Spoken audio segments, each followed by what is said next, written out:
Morning, all. Thank you so much for joining me and our two special guests today. My name's Alison Teader, and I'm the Programme Director for Napa Arts and Care Homes. Welcome to everyone watching us live and to everyone watching back on the recording. Today, we're going to be talking about creativity, arts and dementia. And we've got two very special guests, Gail Gregory and Keith Oliver, who will both talk about their experiences of art, creativity and dementia. And at the end, we'll have a chance to answer any questions. So please do put your questions in the chat.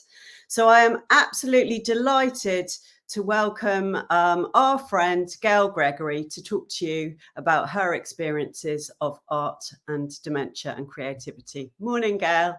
Good morning, and good morning, everybody.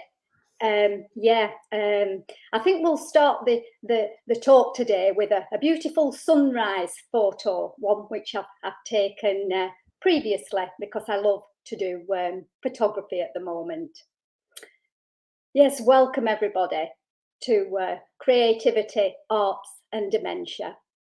I'm so excited to speak this morning about arts and creativity and nature for me as well, as they are all a big part of my life.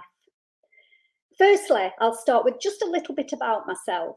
I was diagnosed with early onset Alzheimer's in 2019 at the age of 54. When I received my diagnosis of dementia, I didn't suddenly change. My crafts didn't immediately stop just because I had a diagnosis.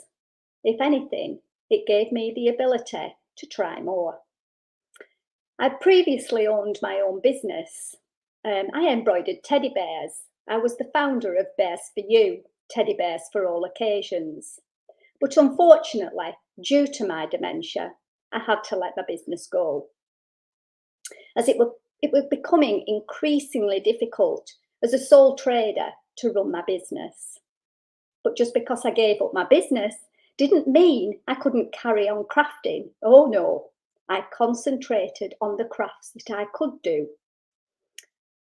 And dementia has given me an opportunity to try out many new things that I've never tried before. Because I was no longer working, I had lots of time. The other thing was when I gave up work, I lost all sense of purpose and who I was. It was like I'd lost my identity. I became lost. What was I going to do all day? And that's when I started to engross myself in crafts. This filled my day and brought a sense of purpose back. Dementia also changed my whole outlook on life.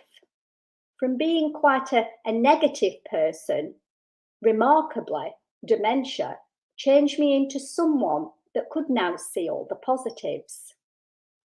So for me, I wanted to share the positivity and help inspire others to keep our brains working. Then lockdown came and lots of people were feeling isolated, a little bit like I suppose I had felt after I'd received my diagnosis of dementia. So I started to share my crafts, hoping others would be inspired to craft too. I made fairy houses and shared them on social media and had lots of responses. Lots of people were asking, how do you make those? So I decided to make little videos and upload them, excuse me, onto YouTube for everyone to see. I'll just have to have a drink. The videos acted as an instruction tool, which you could stop, you could rewind, and you could play back as many times as you liked. And these are the fairy houses that I made. They're all made out of old tree logs, which we've found on the beach because we live near the beach, and hubby sews them up for me and makes them into the right size, and then I design the little fairy houses. But over the last few years, I didn't stick to fairy houses. I've done all sorts of crafts and I've shared them on social media and on Zoom. And most of the crafts have only come to light since my dementia diagnosis. Yes, I am learning new skills whilst living with dementia, and so are many others out there. And here are some of my photos of different crafts. I've made so many different things. I couldn't possibly show them all, or we'll be here all day. But you can see from the photos, I've done pebble painting and whittling and book folding, and I've done all sorts. I like to keep myself occupied, and I will have a go at anything because it's all about trying. How do you know if you like something or not if you don't try it? How do you know if you can or not if you don't give things a go? So during lockdown, I got involved in a project called the Craftivism Project. And this was a group of people they were all living with dementia, and we all came together with the help and support of Philly Hare from Innovations in Dementia. And we created a little crafty group, sharing all our crafty skills. So we called ourselves the Dementia Craftivists. Napa invited us along to go into care homes with our crafty skills. And this was a craft project that would be taken into care homes over Zoom. No one knew if this would work, but it did. And the results were amazing. Me and a lady called Frances, we went into one care home via Zoom, and together we created a little book of me. It's a very simple book to make, and all you need is an A4 piece of paper, some coloured pencils and a pen. And there is a link how to make the book on YouTube, which I'm sure that will be shared today. I was the crafty one.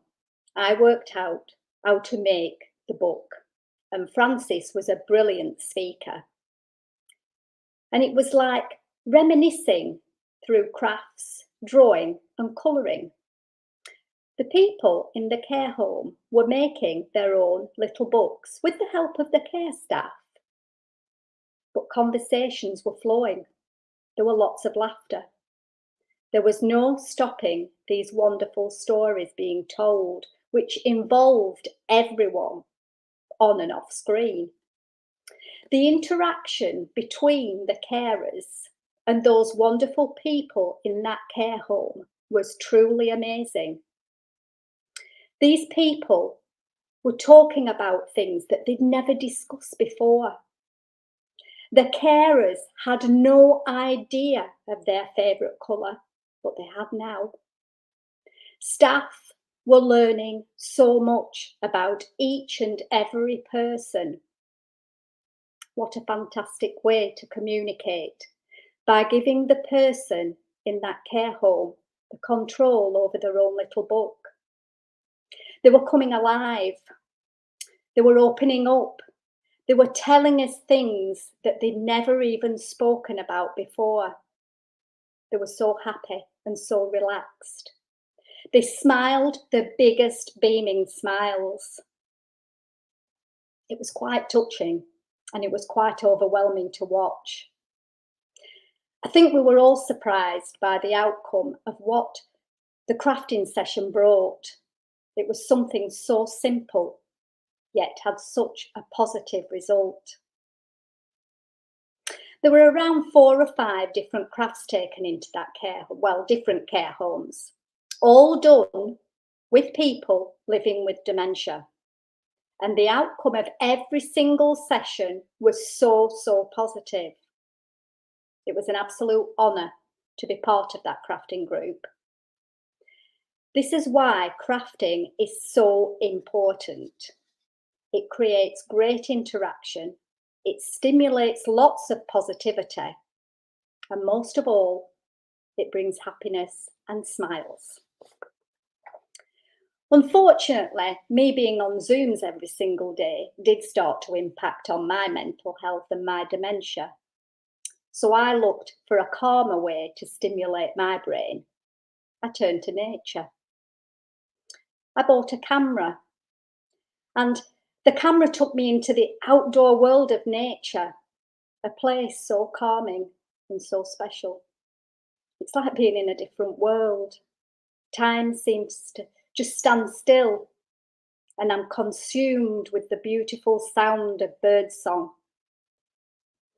The hustle and bustle of everyday life is forgotten.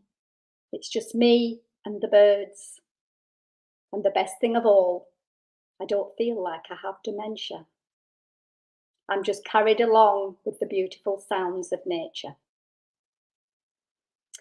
I've been so very lucky to encounter some very special moments with the wild birds, as they seem to trust me. And now I literally have them feeding from my hand. And I have a robin photo here that's feeding from my hand. It's moments like this that I become totally fixated, as if I've just completely shut out the rest of the world. I always try to capture the moment on my phone, which is a task and a half, but it's like I need to hold on to those special memories forever. My camera has also become quite useful in other ways. It's my memory. I can capture my walks and I can keep them and I can relive them over and over again, and it's just wonderful. Here are some of my photos that I've captured with my phone and my camera. You don't need an expensive camera to take photos. You can still capture wonderful memories just on your mobile phone. Photos then became an inspiration for me to paint and sketch. And I now capture the moments through the eye of a lens and then turn it into a piece of art. And I have some watercolour paintings here, which I've taken from a photo. So now painting and sketching has been a new venture. I've never sketched or painted anything until about 3 years ago, when I was invited to join a Zoom meeting. I was a little reluctant to join because art, when I was at school, well, my teacher said that I was useless. But the art sessions was held by the lady called Frances, who also had a diagnosis of dementia. And she gave us tips and helped us out to learn to paint. And I was amazed how quickly I caught on to the watercolour painting, and I loved it. I've now found another way to relax, and I was producing drawings and paintings. I'm no Van Gogh, but I do enjoy the odd sketch. I could get immersed in the painting or the sketching and just lose myself, and time just passes. And before you know it, a morning's passed or an afternoon is gone. And dementia, well, that's just disappeared because I'm concentrating on a piece of artwork, not what dementia's throwing at me. Art became a way of bringing out my creative side, and I didn't even know it existed because I started to express myself through art on how dementia was making me feel. And here are some of my expressive sketches. As you can see from the photos here, I've got a face there which I'm quite relaxed, but yet there's a lot of anger because I'm having a bad day. There's the hand coming through the fog, and then again there's the lady there with the mask, because I often hide behind a mask. And sometimes I feel like I'm in prison with dementia. And these are just some of the sketches and how dementia makes me feel on a bad day. The interesting thing is that most of my crafts have started after the diagnosis of Alzheimer's. Another art which I tried was poetry, and I found another way of expressing how I was feeling through words. And this was another group that I joined, and it was called the Time and Place Poetry Group with my good friend Keith, who's here today. And it was another successful project. And it was all people living with dementia coming together to write their own poems. A little book was published in 2020 called The Time and Place Collected Poetry Book. And this was all with the support of Keith, Jess, Liz, and the Deep. So many people living with dementia have found the love of arts and crafts. I wish people would just look at all the positives that there are for a person living with dementia, and there's lots and lots of positives. We need to highlight the things that people can do, because people living with dementia can still learn new things. No one needs reminding of what we can't do. Turn it around and make it positive. During the many lockdown months, there were so many people living with dementia learning new crafts.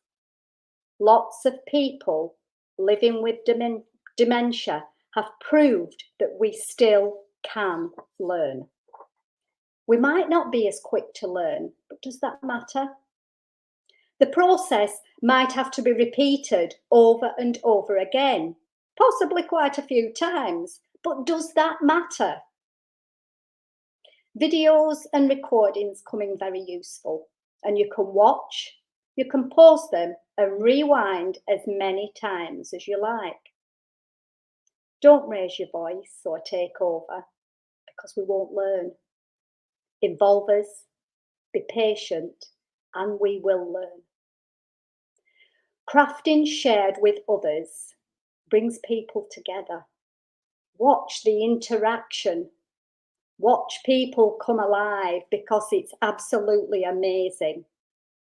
To create and craft can be so beneficial for our well-being. It reduces stress, alleviates the symptoms of anxiety and depression, helps with the feeling of loneliness, keeps the brain active, and the feeling of achievement when you have made something is a real feel-good factor. Please give people living with dementia the opportunity to be creative. It is so beneficial and it's lots of fun. Thank you for listening to me today, and I will now hand you over to my very good friend, Keith. Thank you. Thank you so much, Gail. That was wonderful what you said then. And thank you for being with us this morning in the audience and for watching this recording afterwards. It's great to be here with you today and to share this workshop with my dear friend, Gail. If we could have the first slide, please. My interest in creativity and the arts is deep-rooted and goes back to childhood, living on a council estate in Nottingham, where I was lucky to go to a forward-looking, progressive primary school, where my love of creativity was nurtured. And it grew, but was somewhat locked by a very regressive secondary school. This was followed by my professional life as a teacher and as a head teacher, which I'll talk more about as the next 20 minutes unfolds. A career which was to come to an end in April 2011 due to a diagnosis of Alzheimer's disease being confirmed 4 months earlier. I was 55 years old, and I knew some doors would close in my life, but I hoped others would open. To begin with, the opening slide was painted by me just 1 month after I painted my first watercolour, and is of a willow I look at, admire, and now since starting painting view differently from my lounge window here in the historic city of Canterbury, where I have lived for the past 42 years. My wife has painted using acrylics for many years, and I always appreciate her outstanding skills, but never thought that I would pick up a paintbrush unless it was alongside her to paint walls, ceilings, or in the olden days, wooden frames with windows. I'll explain shortly what brought about starting painting pictures and recognizing the benefits to me of doing so. Next slide, please. I mentioned earlier about primary school, and here is a photograph of me age 6, and then creating the same pose age 64. This was to support a campaign by the Alzheimer's Society designed to illustrate that despite having dementia, I and others are still fundamentally the same person. This was then used in every national newspaper to make that point. I did spend a number of hours recreating on a roll of paper the 1950s wallpaper and then blue tacking it up in our kitchen, ready for the photograph to be taken. A lot of creative thinking went into that mock-up, and that leads me on to talk about creative thinking. I should say also now at this point that my mother had dementia and lived in firstly a residential home, and then as her health deteriorated, she moved next door into the nursing home. Her best days were when she was engaged in doing something she enjoyed, that she was successful in completing with help and able to chat about it with those who were surrounding her at that time. I think most people in her situation are the same. Taking this deeper, for me, creativity fosters and encourages resilience and thinking skills. Maybe things that dementia tries to take away from us. I feel this is crucial to engender in people living with dementia, be they in care homes, excuse me, or in the wider community. Using creativity and creative activities enables people to bounce back when confronting challenges by adapting to change in their immediate life or environment. From this, taking part in creative activities stimulates learning, which is sometimes seen as an oxymoron when connected to thinking of someone living with dementia. But I hope what you've heard today from Gail and myself is disproving that. It encourages sharing and giving of one's skills. It encourages enthusiasm. It encourages smiles and laughter. Creative activities allow us to be in the moment and to focus and concentrate alongside being socially engaged. It need not be sedentary. It can be active, as I'll show you in a dance slide later. To enable all this to happen, the person with dementia needs a sense of friendly, secure, safe and welcoming environment where they're encouraged and supported, never judged. Often people will initially be reluctant to take part. And again, that's something I want to come back to later. Next slide, please. In April 2021, I was so lucky to join a deep art group, brilliantly led and taught by my friend Francis Isaacs, who, like Gail, I first got to know through the Creative Writing Poetry Project during the first and worst lockdown in 2020. This project, as Gail mentioned earlier, was called Time and Place. Here's the book that Gail referred to earlier, and it's available on Amazon for the bargain price of £5. I'm going to read to you now one of the poems that I wrote in the book, and it's a haiku, which means it had a limited number of syllables, 5 in the first line, 7 in the second, and 5 in the third and final line. It's called Friendship Matters. Friends pass through our lives, filling our hearts with their love, stays with us forever. I'm now going to illustrate further some of the points I've made with some slides of paintings that I've tried to complete in the past 15 months or so, since first opening my box of watercolours.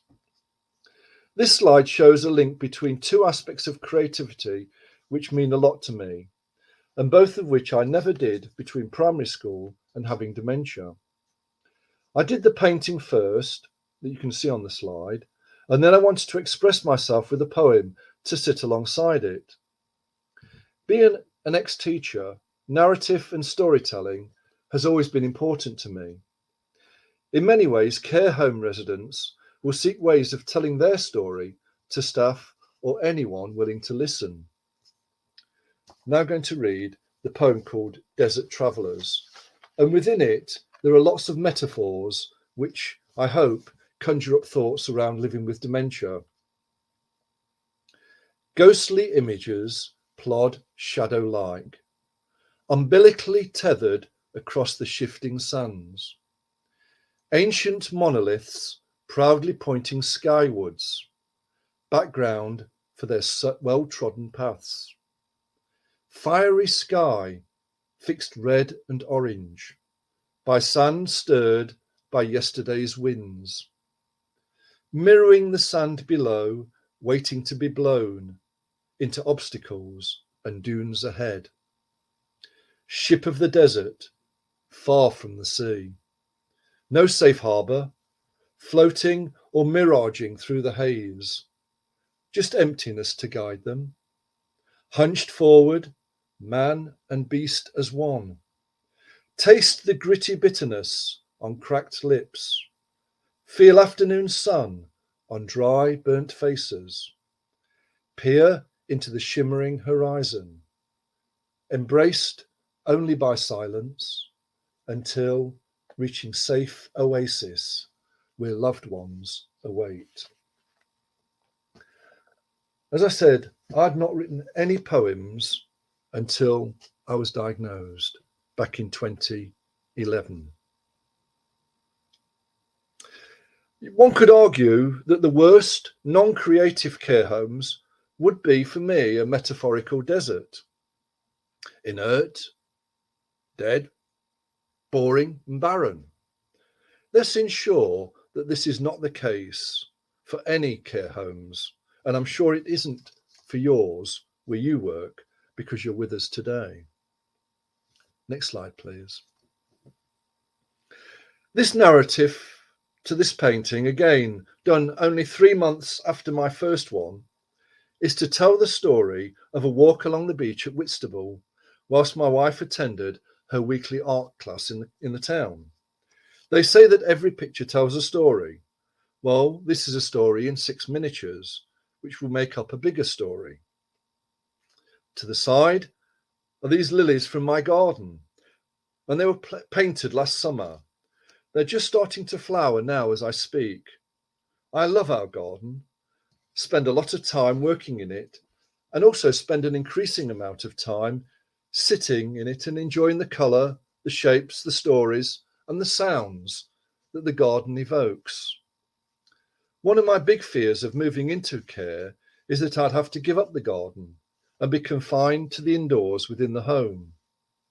I've done a lot of work with the garden-focused charity Thrive and with the University of Worcester, both of whom work hard to encourage care homes to make better use of their outside spaces and seek ways of supporting residents to use the gardens that the homes have. Beyond our garden in Canterbury is a nature reserve and a river running alongside the weeping willow you saw in slide 1, all of which my wife and I love to look at, and I enjoy walking alongside. Sometimes I photograph my walks and use techniques taught to me during 2 photographic courses called Every Picture Tells a Story and Picture This, which were for people with dementia, and which were immensely successful. Most of the people with dementia used a tablet or a mobile phone. Some used a proper camera. Indeed, 2 members of the group even bought a new camera inspired by the course and then learnt how to use it within the weeks that the course held. On one occasion, the course tutor gave us 8 words or phrases and set us off on a photo walk. The words were looking up, man-made, reflections, looking down, patterns, something blue, shadows, and love. This could easily be done in a care home, both inside or outside. I've done it in my own home and in my garden, and you could use the grounds. Next slide, please. Most people with dementia will have at one time had a family pet. And whilst Joshua, our cat in the painting, passed away some years ago, he is not forgotten, and he inspired this painting and a kenning poem I wrote a few years ago. Now, a kenning poem is a special kind of poem that only has 2 words on a line.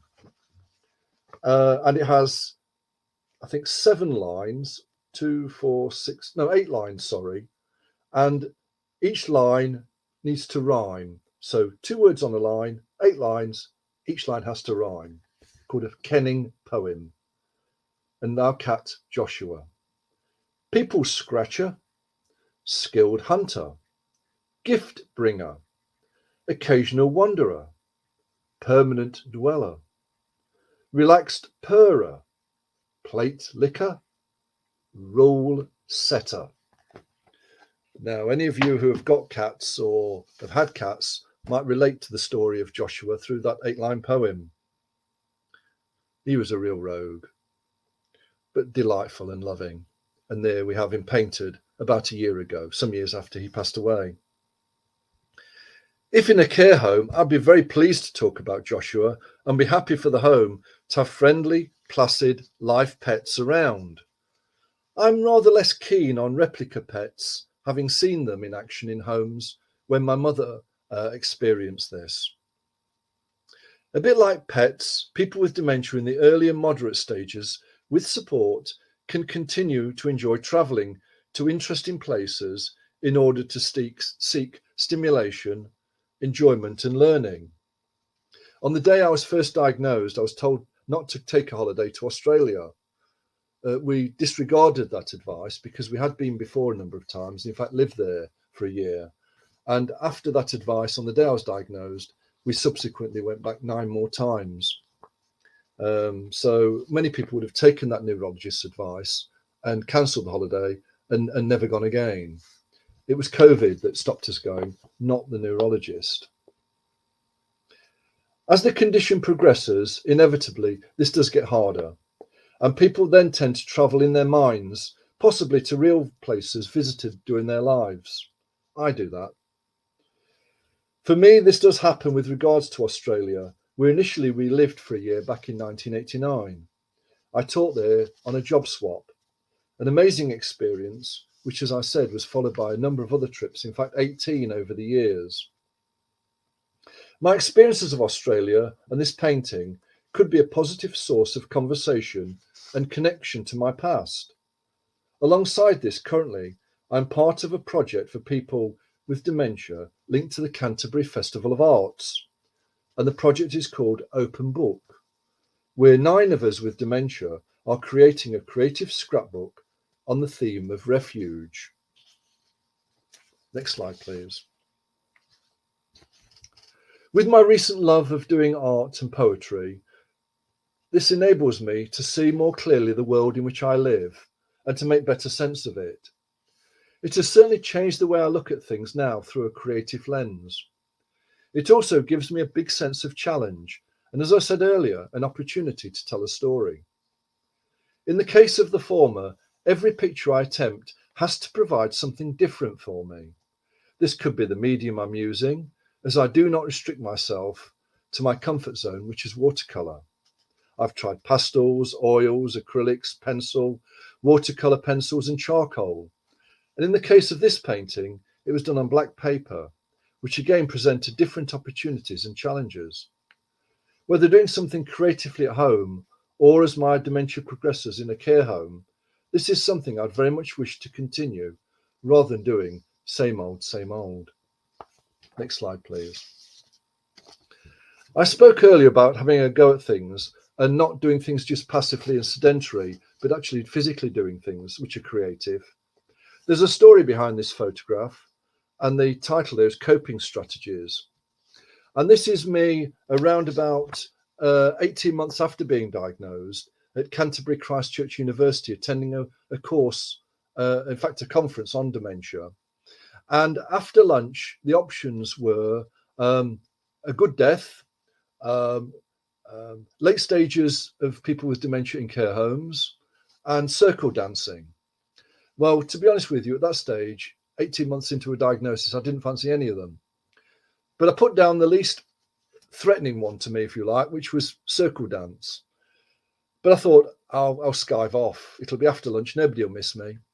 So I sat there having my sandwiches at this conference, and my conscience was pricking me. And I thought, I can't do that. It's not me. I will go to the room. I'll sit near the door. And if it gets too difficult, I'll sneak out. Well, I was the only person who was in that room. And the person facilitating that dance session obviously recognized the look of fear or apprehension in my face. So she shifted me from the door to the seat furthest away from the door. And there was no escape. And I had the most fabulous, fun, enjoyable afternoon doing that activity. And had I prejudged it, had I thought I'm not going to go, I would have missed out. And I use that story to illustrate a point about not prejudging things and not writing yourself off, but to have a go. And with good company, you can often enjoy the activity and get something out of it. And I did on that afternoon. Next slide, please. This picture was inspired by a number of things. Since first encountering it in 2017, I've been a big fan of narrative therapy for people with dementia. One aspect of which is called Tree of Life, which I've spoken about on a webinar for the Three Nations Dementia Working Group. Secondly, Frances Isaacs, who I mentioned earlier, who leads and teaches the Deep Art Group, showed us some Zentangling that she had done using white pen on black paper, and I quite fancied having a go at that. The tree is a strong image and depicts much of my life story in a picture. The ticks relate to my positivity and being a teacher. The open books are both how I see myself and my lifelong love of reading, though now I do struggle to remember what I read. My favourite football team is shown, as indeed is my love of gardening and our cat, both of which I spoke about earlier. Music has always been a part of my life, and the notes and the guitars on the tree represent this, though since being diagnosed, I have not played my guitar, but still enjoy listening to my favourite artists, many of whom are up to date, such as Mumford & Son and Adele, alongside favourites from the past 50 or 60 years, but please, not the 40s, possibly not the 50s as well. The sun is a good day, the mist and cloud less good days. The crescents are meant to be boomerangs as a tribute to our time in Australia. And I've always been a peacemaker, both in my childhood and in my professional life, and the dove at the centre shows this. Something like this could work very well with a care home resident being helped to construct a tree of this sort. Next slide, please. These are two book covers which I was lucky enough to provide the front covers within a series of 9 books on dementia being published by Open University Press. And I'm co-editor of the series with my dear friend, Professor Dawn Brooker from Worcester University. The book on psychotherapy shows stones I collected from Whitstable Beach near my home. And when I painted it, each stone is a flint, but each stone is unique and different, with a unique story it would tell us, given the opportunity. A bit like a person with dementia is unique, with a different story waiting to be told.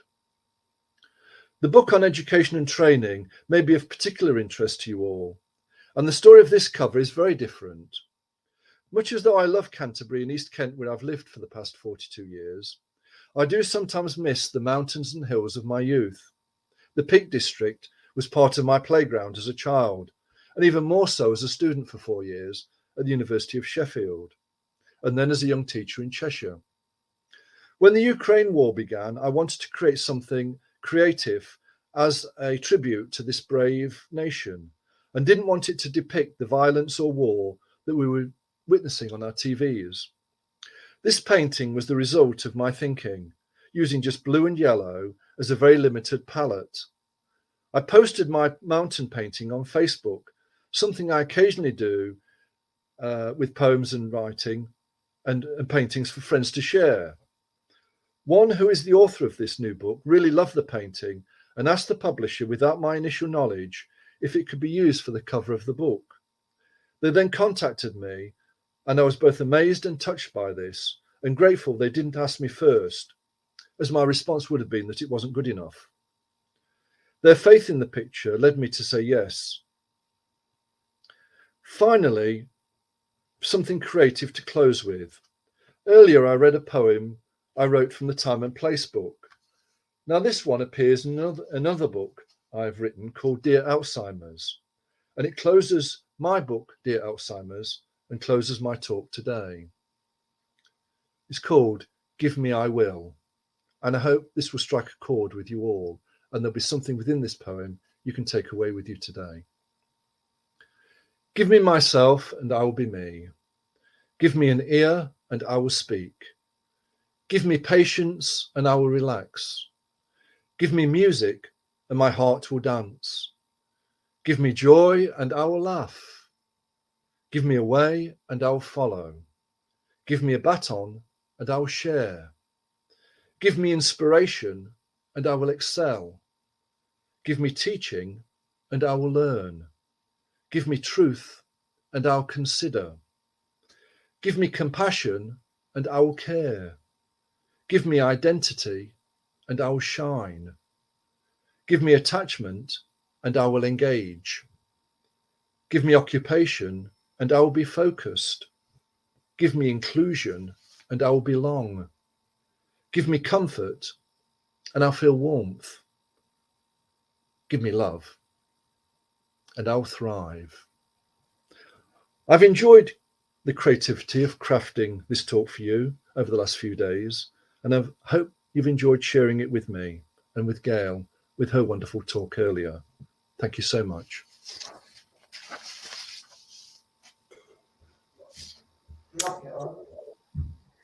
Well, wow. I hope you've all enjoyed that. I mean, I've been absolutely spellbound listening to those two wonderful talks.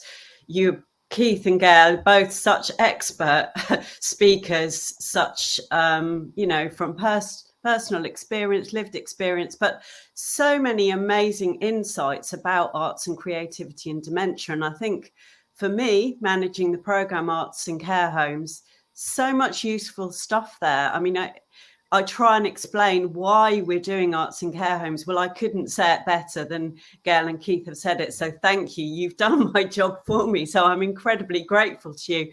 Some lovely tips there as well. Thank you both so much for your wonderful talks. Now, I'm wondering if we had any questions or comments came up. We've got one on the screen, which I will read out from Akram. There's a lot of nature-related stuff in both your artwork. So a question for both of you. Do you think having access to nature is important for your creativity? Keith's nodding, so I'll go to Keith first. Do you think having access to nature is important for your creativity? For me personally, yes. And I would argue for most people, yes, but not for everybody. And that's the thing as well. You would need to determine what really fires that person up, what really interests them, captures their interest. And if nature is one of those things, then it should be encouraged without any question. And I do visit care homes from time to time still, despite the fact that my mother passed away some years ago, in the volunteering work I do. And sometimes care homes do encourage and help and support their residents to spend time in the outdoor space. It doesn't have to be, going for a hike. It literally can be using that outdoor space rather than just leaving it as green grass, as a lawn. We're talking at the moment, aren't we, about rewilding and making, sort of road verges and agriculture more environmentally friendly. Well, care homes have a part to play in that as well, I would argue. Absolutely. Absolutely. Gail, would you like to add anything to that about nature and creativity? Yeah, for me, nature is very important. I found nature through my dementia, and I find it very, very calming. If I'm having a bad day, if I just go and sit in a park, just listening to the birds and watching them flitting from the trees, it's just, you lose yourself in nature, and it takes all that horrible fuzzy head, it doesn't take it away, but it distracts you from feeling bad, and it just lifts you, it really does. And obviously you're getting fresh air, which has got to be good for you. I think that's actually learning for all of us. I mean, at times when people's well-being, life is challenging for many people now, and just that reminder, as Gail has said, to actually really be present in the moment and enjoying nature and listening, using all your senses, is so powerful. And that's certainly something that care homes, you know, that they've got a resource in the gardens, and most of them have lovely gardens, but it's how you can ensure that people get access to it and feel that it's theirs. Absolutely. Alison, just to add one more thing on that, I mean, I think the lockdowns that we had really illustrated the importance of our environment as well, spending time in our local environment, if we're fortunate enough to have a local environment which we can enjoy. But then, you know, the BBC latched onto this with the autumn watch and the spring watch, which I enjoy watching as well. And you know, things like that can be put on in a care home. You can record them and put them on. I think that's another way of doing it as well, bringing nature indoors as well. And the bit I like best on those programs is the mindfulness moments, you know, where you literally sit silently and just watch and listen to what you can see from nature providing, because it's wonderful. You know, we live in a busy, noisy environment often, and just to hear what nature provides is so uplifting.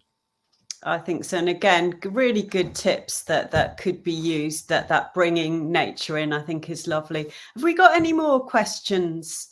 Oh, we've got another one from Matt, who's saying to you both, I mean, you've both done an amazing array of art, different types of art. Could you both say, I'd love to hear what your favourites are. It's a bit hard to say your favourite art form sometimes, but Gail, do you have a favourite out of all the wonderful stuff you've been doing? Well, at the moment, it's sketching and watercolours for me. But yes, I do have a wide variation of crafts, because I like to have a go at anything. And for me, at the moment, I'm trying all different crafts. Number one, to find out if I can do them and whether I enjoy them. And I think that's the main thing. You will find what you like and what you don't like. And what your favourites, but at the moment I'm liking watercolours and sketching. I love your both. I mean, the beautiful nature watercolours. I can't believe you've only taken it up so recently, and also your expressive pencil sketches are so powerful. So the art sort of conveys different kind of messages as well. I like that. Some's very expressive and deals with more difficult or challenging or close to the heart things, and then others are beautiful and capture something. Keith. Yeah, Sorry. I find that the artwork, the expressive ones, if I'm having a really bad time of it with my dementia, I find that sort of, it's like I'm offloading onto a piece of paper. I'm getting it out, and it does make me feel better.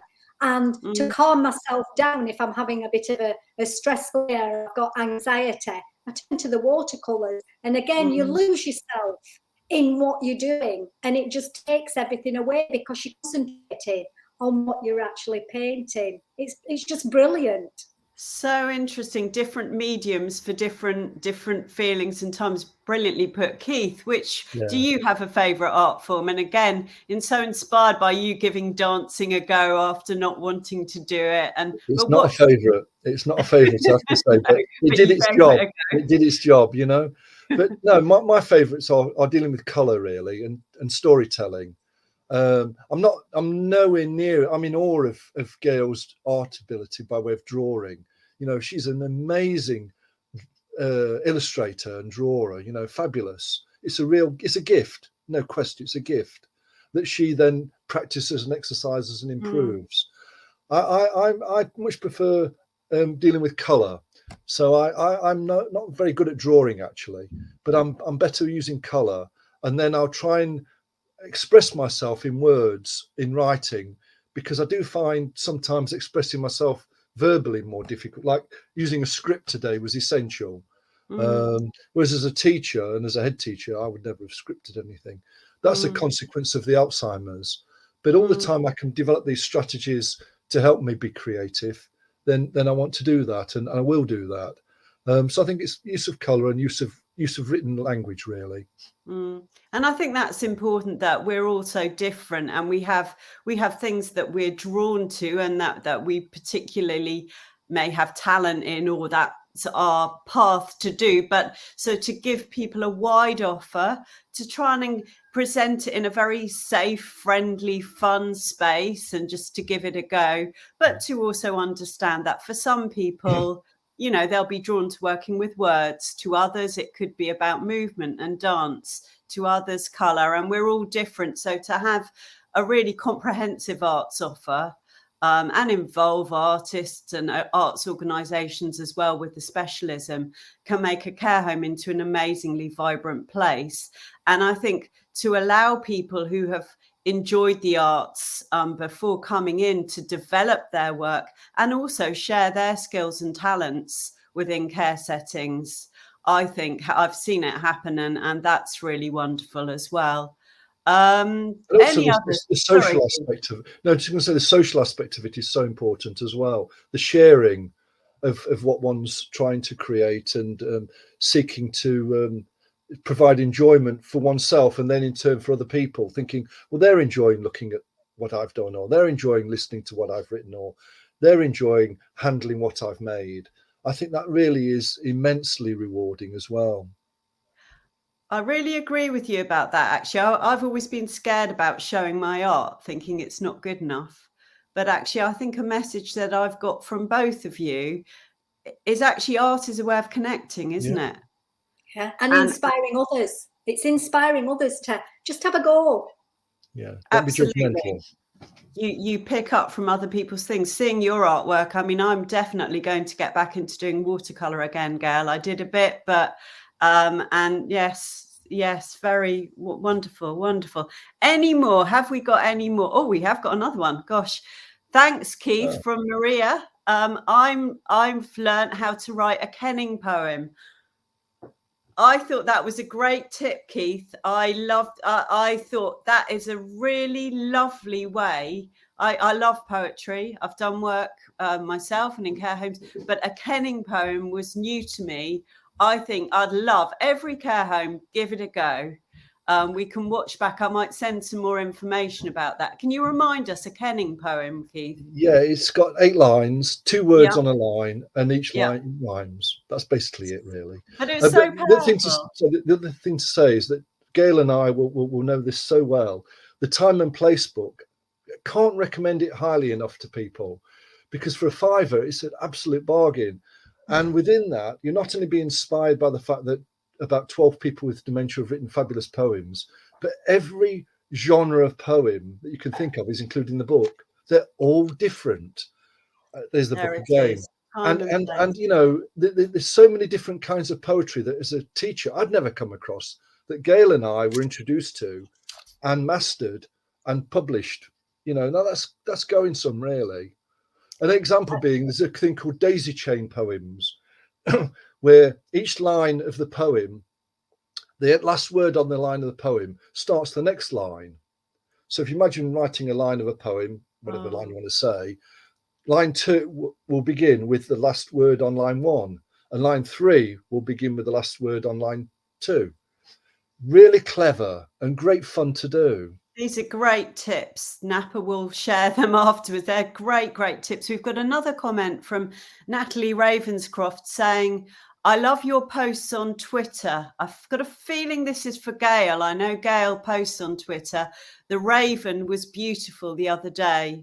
And yes, please look out for Gail's posts on Twitter, because you share your lovely artwork and it's really fantastic. Do you enjoy using Twitter, Gail?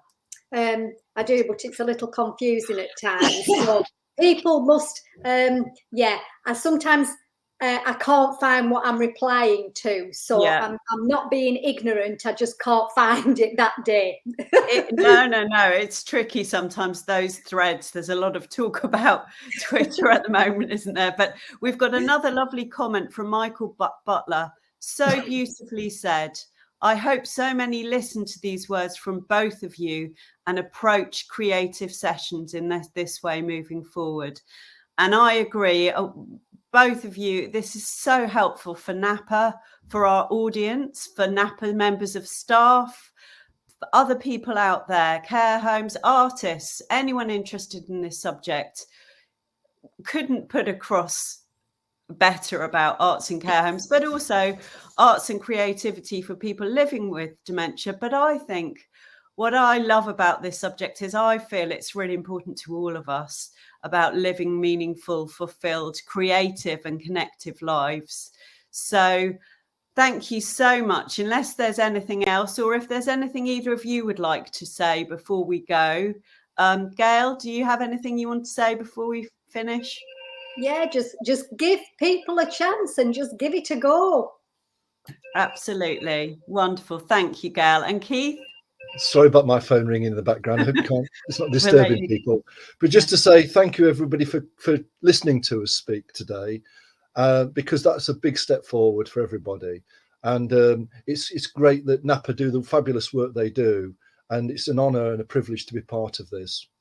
Oh, thank you both. So glad we've got this captured and we can share it with other people as well.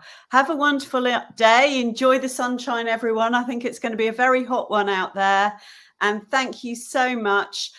Just a quick reminder, the National Day of Arts in Care Homes is on the 24th of September. It's an annual event. We encourage care homes to do arts activities, try something new, involve your care home, ask them what they'd like to do. And Napa Arts in Care Week, when we're going to be talking about all kind of aspects of the arts in care provision, is from the 18th to the 24th of September. Share your stories. You know, it's a great chance to highlight this really important topic. So thanks very much, all. Have a great day. Thank you. Thanks, Keith. Thanks, Gail. Bye. Bye.